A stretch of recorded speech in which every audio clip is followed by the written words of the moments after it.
কোটা সংস্কারের দাবিতে আন্দোলনকারীদের উপর সহিংসতার ঘটনায় নিন্দা জানালো যুক্তরাষ্ট্র। ঢাকা এবং বাংলাদেশের বিভিন্ন জায়গায় ব্যাপক বিক্ষোভ সম্পর্কে আমরা অবগত। বাংলাদেশ উত্তাল কোটা বিরোধী আন্দোলন নিয়ে। শ্রোতা, কোটা সংস্কার আন্দোলন করছে সাধারণ শিক্ষার্থীরা। দর্শক, তাদের উপর চলছে কঠিন হামলা। দর্শক, রাজপথে চলছে কঠিন আন্দোলন এবং অবশেষে এ নিয়ে এবার বাহির থেকে, বিদেশ থেকে, যুক্তরাষ্ট্র থেকে কি বলা হলো, জাতিসংঘ থেকে কি নির্দেশ দেওয়া হলো, সেই বিষয়ে আমরা বিস্তারিত জানবো এবং অবশেষে কোন সিদ্ধান্তে পৌঁছাবেন প্রধানমন্ত্রী। আজকে ভিডিওটি কিন্তু খুবই ইম্পর্টেন্ট একটি ভিডিও, যার কারণে সম্পূর্ণ ভিডিওটা না টেনে দেখতে চেষ্টা করবেন। তো কথা না বলে চলুন আমরা ভিডিও মূল আলোচনা চলে যাই। ভিডিও মূল আলোচনা চলে যাওয়ার আগে আপনার কাছে আমার ছোট করে এক অনুরোধ, আপনি প্রত্যেক মুহূর্তের আপডেট পেয়েছেন তো অবশ্যই চ্যানেল সাবস্ক্রাইব করে দেবেন এবং পাশে থাকা বেল আইকনটি ক্লিক করে দেবেন, তাহলে প্রত্যেক মুহূর্তের আপডেটটি সবার আগে পৌঁছাবে আপনার কাছে। দর্শক, কথা না বেরিয়ে চলুন আমরা আসলে ঘটনাগুলো বিস্তারিত দেখে আসি। আসসালামু আলাইকুম রহমতুল্লাহি ওয়া বারাকাতুহু। সম্মানিত দর্শক, সারা বাংলাদেশ উত্তাল কোটা বিরোধী আন্দোলন নিয়ে। সরকারের ঝাড়ু ঝাড়ু কর্তা ব্যক্তি, কেউ আমলা, কেউ কামলা, কেউ রাজনৈতিক ক্ষমতাধর ব্যক্তিত্ব, কেউ মন্ত্রী, কেউ মিনিস্টার, সবাই এটা নিয়ে চিন্তিত কিনা বলবো না, বাট এটা নিয়ে একটা কূটকৌশল, চাণক্য কৌশল তারা করার চেষ্টা করছেন। ঘুরিয়ে পেঁচিয়ে নানা রকম কথাবার্তা বলছেন এবং নিজেদের যে পুরো দায় দায়িত্বটি এটি আইন আদালতের উপরে চাপিয়ে দিয়ে এই যে যারা আন্দোলনরত ছাত্রছাত্রী রয়েছে তাদের সঙ্গে তাদের যে একটা দূরত্ব, অবিশ্বাস, এই অবিশ্বাসের জায়গাটি একেবারে রীতিমতো অশ্রদ্ধার দিকে তারা টেনে নিয়ে যাচ্ছে, যা কিনা পুরো পরিস্থিতিকে সহিংস করবে, দেশকে উত্তাল করবে এবং anything might happen at any time, এরকম একটা পরিস্থিতির দিকে নিয়ে যেতে পারে। এজন্য ব্যক্তিগতভাবে আমি সরকারের যারা কর্তা ব্যক্তি তাদেরকে অনুরোধ করব যে কোটা বিরোধী এই আন্দোলনটিকে সততা নিয়ে, আন্তরিকতা নিয়ে মোকাবেলা করবে। এখানে কোনো রকম চালাকি যদি দেখানোর চেষ্টা করেন তাহলে এটির পরিণতি কোনো অবস্থাতেই কারোর জন্য ভালো হবে না। আমি নিজে ব্যক্তিগতভাবে এই কোটা বিরোধী আন্দোলনের পক্ষে। আমি চাই যে আসলে যোগ্যতা বলেই ভালো ভালো পদগুলোতে আসুক এবং এখানে কোনো কোটাই থাকুক না থাকুক, এটা আমি চাই। এর কারণ হলো এখন সারা দুনিয়াতে আসলে জেন্ডার যে ডিফারেন্স এটি নেই। অনেক ক্ষেত্রে ইউনিভার্সিটিতে দেখা যাচ্ছে যে ক্লাসে কোনো কোটা না থাকা সত্ত্বেও বেশিরভাগ ক্ষেত্রে মেয়েরা কিন্তু লেখাপড়া ভালো করছে। আপনি ঢাকা বিশ্ববিদ্যালয়ে গিয়ে দেখেন, অন্যান্য জায়গাতে গিয়ে দেখেন, অন অ্যাভারেজে ভালো ফলাফল করার ক্ষেত্রে মেয়েদের হার বেশি।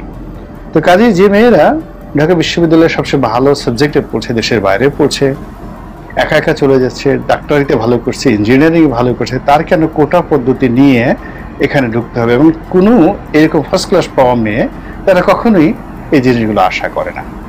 এক। দুই নম্বর হলো যে আপনি কেবলই মাত্র শূন্যপদ পূরণের জন্য ছেলেদের তুলনায় কম লেখাপড়া যারা কেবলমাত্র মেয়ে আনবেন, এই কারণে বিভিন্ন ক্যাডার সার্ভিস আপনি মেয়েদেরকে ঢুকালেন। এর ফলে কি অনাসৃষ্টি তৈরি হয়, এগুলো আমরা ইদানিংকালে দেখেছি যে কিছু মহিলা কর্মকর্তা তাদের ঘুষ খাওয়ার যে ঘটনা, সেখানে হত্যাকাণ্ডের মতো ঘটনা ঘটিয়ে ফেলেছে। এক টিএনওর সেই কাহিনী। কিছু মহিলা কর্মকর্তা তাদেরকে স্যার বলতে হবে, কিছু মহিলা কর্মকর্তা যারা ম্যাজিস্ট্রেট দেখাতে গিয়ে এই জিনিসগুলো করেছেন, কিন্তু সত্যিকার একটা ভালো পরিবার থেকে এসেছেন, ভালোভাবে লেখাপড়া করেছেন, সুস্থ একটা পরিবেশে প্রতিযোগিতার মাধ্যমে এসেছেন, এরকম মহিলা কর্মকর্তা দ্বারা এখনো পর্যন্ত কোনো ক্ষেত্রে স্কুল, কলেজ, মাদ্রাসা থেকে শুরু করে ব্যবসা বাণিজ্য যেখানে রয়েছেন তারা কেবলই মাত্র মহিষী নারী, মহিষী যাকে বলে কর্মী হিসেবে নিজেদেরকে প্রতিষ্ঠিত করেছেন। এবং এই কারণে এবারে যে কোটা আন্দোলনে দেখা যাচ্ছে যে বিপুল সংখ্যক মেয়ে রাস্তায় নেমেছেন, যেটা অন্য সময় ছাত্রীদের এই অংশগ্রহণ আমরা দেখিনি। দ্বিতীয়ত যে একটা বিসিএস কর্মকর্তা হবেন বা সরকারি কর্মকর্তা হবেন, এখানে পঙ্গু, প্যারালাইজড, তারপর শেষে শারীরিকভাবে মানসিকভাবে কিছুটা অসঙ্গতি রয়েছে, তাদেরকে দায়িত্বপূর্ণ পদ পদবিতে দেওয়া, এটা নিয়ে করুণা হতে পারে, রাষ্ট্র তাদেরকে রিহ্যাবিলিট করতে পারে অন্যভাবে, কিন্তু একটা ডিসি পদে, এসপির পদে এই জিনিসগুলো বা একটা জজের পদে এই জিনিস মানে এই ধরনের অসম্পূর্ণতা থাকা আমার কাছে ব্যক্তিগতভাবে আমার কাছে শোভনীয় মনে হয় না। তো কাজেই মাননীয় প্রধানমন্ত্রী যে 2018 সনে পুরো কোটা পদ্ধতি বাতিল করেছেন, ওটা যদিও তাদের দাবি ছিল না, কিন্তু আমি আসলে সেই ব্যাপারে ব্যক্তিগতভাবে মনে করি ওটাই একেবারে 100% সঠিক ছিল। এখন সময়ের প্রেক্ষাপটে অনেকে 5% বা 10% কোটার কথা বলা হচ্ছে, সেটা ভিন্ন একটা বিষয়, আলোচনার বিষয় হতে পারে। আমি মনে করি যে সিভিল সার্ভিস এখন যে পর্যায়ে চলে গেছে, এখন আর সিভিল সার্ভিসের মধ্যেও ঠিক যাকে বলা হয় একটা অ্যামেন্ডমেন্ট আনা দরকার, যে একটা সুপিরিয়র সিভিল সার্ভিসের একটা গ্রেড থাকা উচিত। এই সিভিল সার্ভিসের মধ্যে একটা সুপিরিয়র গ্রেড থাকা উচিত, যেটি কারণে দেখা যেত যে এখন উপজেলাগুলোতে আমি মিটিংয়ে বসেছি, জেলাতে এমপি হিসেবে মিটিংয়ে বসেছি, এবং এখানে কর্মকর্তাদের মধ্যে একটা মনস্তাত্ত্বিক দ্বন্দ্ব থাকে। যিনি ইঞ্জিনিয়ার, এলজিডির ইঞ্জিনিয়ার রয়েছেন, পিডব্লিউডির ইঞ্জিনিয়ার রয়েছেন, কিংবা যিনি এই যে লোকাল গভর্নমেন্টের এক যে টিউবওয়েল দেয় যেটা আছে, ওই স্থানীয় প্রকৌশল যেটা বিভাগটি রয়েছে, তো সেই বিভাগে যিনি চাকরি করেন, উপজেলাতে একজন মাত্র কর্মকর্তা, একজন পিয়ন থাকেন তিনি, তারপর ধরুন উপজেলা মৎস্য কর্মকর্তা, তারপর উপজেলা পশুপালন কর্মকর্তা, এরা সবাই বিশেষ কর্মকর্তা, তার সঙ্গে সঙ্গে পুলিশের যিনি থাকেন। তো এদের সকলের মধ্যে একটা মনস্তাত্ত্বিক বিষয় থাকে, এবং এরা টিওনোকে মানে উপজেলা নির্বাহী কর্মকর্তাকে মেনে নিতে চান না, মুখ ফিরিয়ে থাকেন, অন্যদিকে থাকেন, এবং টিওনো সাহেব খুব বেশি ড্যাশিং না হলে এখানে আসলে সমন্বয় বৈঠকটি হয় না ঠিক মতো। আর যদি এমপি সাহেব দুর্বল হন, উপজেলা চেয়ারম্যান দুর্বল হন, তাহলে তো কোনো কথাই নাই, পুরো স্থানীয় যে প্রশাসন সেখানে একটা হ্যাফাজত অবস্থা হয়। তো কাজেই সত্যিকার অর্থে একজন সমন্বয়ক, যেমন আগে ডিসি সাহেব ছিলেন, সেই ডিসি সাহেবের কথা সবাই মানতে বাধ্য ছিলেন, যিনি ডিস্ট্রিক্ট ম্যাজিস্ট্রেট হিসেবে জেলার সমস্ত বিষয়াদি তদারকি করতেন। তো ওইরকম একটা ব্যবস্থায় এখন ফিরে আসাটা আমাদের জন্য খুব জরুরি হয়ে। দর্শক ভিডিওটি দেখলেন, ভিডিও দেখে যদি আপনার কোনো মন্তব্য থাকে তাহলে অবশ্যই কমেন্ট বক্সে আপনার মূল্যবান মন্তব্য জানিয়ে দিবেন। দর্শক এখন আমরা পরবর্তী আরেকটি ভিডিও দেখবো, যেটা দ্বারা আমরা আরও কিছু তথ্য আমরা জানতে পারবো। দর্শক চলুন আমরা সেই ভিডিওটি বিস্তারিত দেখে আসি।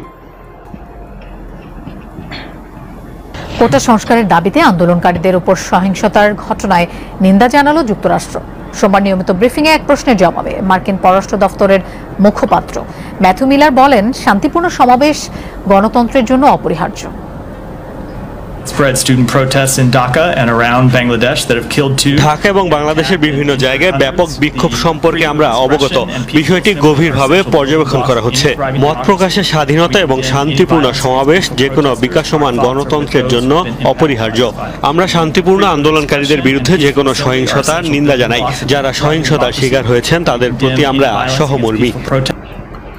তো দর্শক আপনারা সম্পূর্ণ ভিডিও দেখলেন, আর সম্পূর্ণ ভিডিও দেখে যদি আপনার কোনো মন্তব্য থাকে তাহলে অবশ্যই কমেন্ট বক্সে আপনার মূল্যবান মন্তব্য জানিয়ে দিবেন। দর্শক কথা বলতে বলতে আমরা ভিডিও শেষ পেয়ে চলে এসেছি।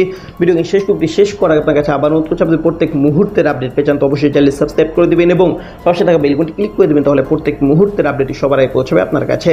দর্শক বিশেষ করে সবাই ভালো থাকবেন, সুস্থ থাকবেন, আল্লাহ হাফেজ।